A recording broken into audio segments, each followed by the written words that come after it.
باپ کو کیا بولا امریکہ میں پڑھ کے آ کے؟ ہمارے گھر میں کام کرنے والا۔ ان کو سمجھ میں آ گیا کیا بول رہا ہے، چپل لے کے وہیں اس کو مارے۔ میں اتنی محنت کر کے کھیت بیچ کے سب کچھ کر کے تجھے امریکہ بھیجا پڑھنے کے لیے، آج تیری نظر میں میری قدر اتنی ہے، گھر میں کام کرنے والا، وہیں بہت مارا۔ ویسے ماں باپ بھی ہوں گے کہ جو بیٹا قدر نہیں کرتا ہے اس کو سزا بھی دیں گے۔ یہ کس کا نتیجہ ہے؟ کچھ ہمارا سسٹم ایجوکیشن کا ایسا کر دیے، دین سے دور ہوتے چلے جانا۔ خالی انگریزی پڑھو، حساب پڑھو، فلاں پڑھو، سائنس پڑھو، میڈیکل سب پڑھو، دین کچھ بھی نہیں جی، دین پڑھنے کے لیے کچھ بھی نہیں۔ میں نے کہا نا، ایک آدمی سے میں نے پوچھا بھی آپ نماز پڑھتے ہیں؟ کہنے میں انجینئر ہوں۔ مسلمان پوچھے نماز پڑھتے ہیں تو کیا جواب دیتے؟ میں انجینئر ہوں۔ تو اس کا مطلب کیا ہوا؟ نماز پڑھنا تمہارا کام ہے۔ یہ سائنس وغیرہ پڑھ کے ہم لوگ ملک کو ترقی دیتے۔ کتنا غلط جواب تھا جی! کتنے لوگ ایسے ہوں گے؟ پوچھے تو یہ کہتے ہیں کہ صاحب ہم تو انجینئر ہیں، ہم ڈاکٹر ہیں، ہم سائنٹسٹ ہیں، ہم لوگ نماز نہیں پڑھتے۔ دین سے کتنے دور ہوتے جا رہے ہیں میرے بھائیو۔ کس کی ذمہ داری ہے؟ ماں باپ کی ذمہ داری ہے، علماء کی ذمہ داری ہے، بچوں کے دلوں میں محبت پیدا کریں دین سے۔ بچے کتنے شوق سے جاتے جی مسجد کو مغرب کے بعد دینیات پڑھنے کے لیے، بہت شوق، کیا کیا کر سکتے وہ سب کرنا چاہیے۔ آج ہر آدمی کو اس کا خیال کرنا چاہیے کہ صاحب ہم اپنے گھر میں ایسی بہو کو لائیں کہ جس کی وجہ سے ہمارے گھر میں دینداری آ جائے۔ ایک صحابی تھے جن کا نام تھا، تابعی تھے، سعید ابن مسیب، مدینے میں رہتے تھے۔ بڑے 7 علماء میں سے ایک عالم، وہ دینی علم، بڑے عالم۔ اس زمانے میں جو بادشاہ تھا، خلیفہ، بادشاہ کا مطلب اس زمانے میں پوری دنیا کا مالک ہو جاتا تھا، عبد الملک ابن مروان۔ اس نے ایک دن اپنے دربار میں کہا، اگر کوئی آدمی سعید ابن مسیب کی بیٹی سے جا کر ان کے والد سے میرے بیٹا کا رشتہ مانگو، بادشاہ جی مولوی صاحب کی بیٹی سے رشتہ چاہتا ہے، اگر کامیاب ہو گئے تم جو چاہو گے میں دوں گا۔ اب نکلا جی ایک آدمی ملک شام سے نکلا، مدینے کو آیا۔ سعید ابن مسیب کیا کرتے تھے؟ درس دیتے تھے لوگوں کو جمع کر کے۔ یہ بھی 2-3 دن درس میں بیٹھے، پھر جب چلے گئے شاگرد وغیرہ جا کے بولے خلیفۃ المسلمین آپ کو سلام بولے ہیں اور کہتے ہیں آپ کی بچی ان کے محل کو آ گئی، محل میں دینداری آ جائے گی، سارے محل کے لوگ دیندار بن جائیں گے، آپ کا رشتہ چاہیے، آپ کی بچی کا رشتہ چاہیے عبد الملک ابن مروان کے بیٹے کے لیے۔ کہا خبردار دوبارہ یہ سوال نہیں کرو گے، میں اپنی بیٹی کو جہنم کو بھیجوں گا، پتہ نہیں جا کے بنے گی کہ بگڑ جائے گی، ہرگز نہیں دوں گا۔ 3 دن کوشش کیا جی، نہیں دیے۔ اپنی بیٹی کو کہا نہیں، دیندار گھرانہ چاہیے، وہاں میری بیٹی جائے گی۔ چلا گیا بیچارہ، نہیں ہوا۔ اتنا بڑا بادشاہ اپنے بیٹے کے لیے ایک مولوی صاحب، ایک عالم صاحب کی بیٹی کا رشتہ مانگتا ہے۔ آخر میں کیا ہوا؟ ان کے پاس جو پڑھتے تھے طلبہ، ایک طالب علم ذرا نیگرو ٹائپ کا تھا، وہ نہیں آیا 3-4 دن۔ پوچھے کہاں جی وہ آدمی؟ ارے اس کی بیوی مر گئی۔ ارے بیوی مر گئی تو کیا کرنا جی؟ کہا کھانا پکانا کرنا، کون غریب آدمی، کون اس کا کیا خدمت کرے گا؟ ارے اسے کہو جی دوسری شادی کر لے۔ ہاں دوسری شادی کوئی کرے گا اس سے؟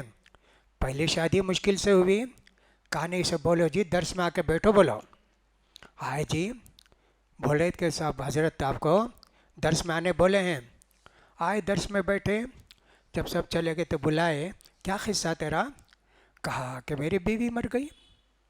ہاں جی دوسری شادی کر لو۔ مجھے کون دے گا لڑکی؟ میں دیتا ہوں جی۔ وہ حیران ہو گیا، ارے کیا بول رہی ہے، میں دیتا ہوں؟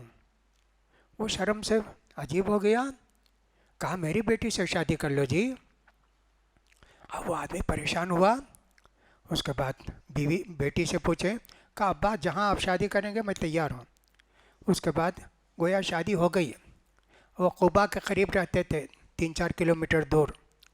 تو اس کے بعد بیٹی سے بولے مغرب کے وقت، بیٹی تیرا نکاح ہو گیا، میرے گھر میں کیوں رہے؟ چلو جائیں گے، تم ان کے گھر میں رہ جاؤ۔ پکڑ کے بیٹی کو چلا کے لے گئے۔ جانے کے بعد دروازہ مارے تو کہا کون ہے؟ کہا میں سعید۔ سعید؟ کون سعید؟ یہ اتنے وقت کو کون آئے؟ کون سعید؟ کہا سعید ابن مسیب۔ انہوں سوچے دل لگی کرے شاید حضرت، وہ بولنے آئے ہیں تو صحیح سمجھ گیا کیا؟ میری بیٹی نہیں دوں گا۔ کھولے دروازہ تو دیکھا سعید ابن مسیب ہیں، ان کی بیٹی ہے، بھر کے اوڑھ کے ہے۔ کہا یہ تمہاری بیوی ہے؟ جی، السلام علیکم۔ ایسا حیران ہو گئے، فوراً بولے دیکھو سعید ابن مسیب کی بیٹی میری بیوی بن کے آئی ہے، تمہارے پاس کچھ ہو تو ولیمہ کرنا چاہتا ہوں، کچھ لاؤ نا۔ اڑوس پڑوس کے لوگ کوئی کھجور لائے، کوئی ستو لائے، ولیمہ ہو گیا جی۔ کیا دیکھے سعید ابن مسیب؟ دولت نہیں دیکھے، محل نہیں دیکھے، عہدہ نہیں دیکھے، پیسہ نہیں دیکھے، دیندار جی، شاگرد کو شادی کر کے دیے۔ اب اس کے بعد یہی بیٹی ان کو پڑھاتی تھی، شوہر کو، ان کی بیٹی شوہر کو پڑھاتی تھی، عالمہ نا، عالم کی بیٹی جی۔ ایسا اس کا حساب تھا۔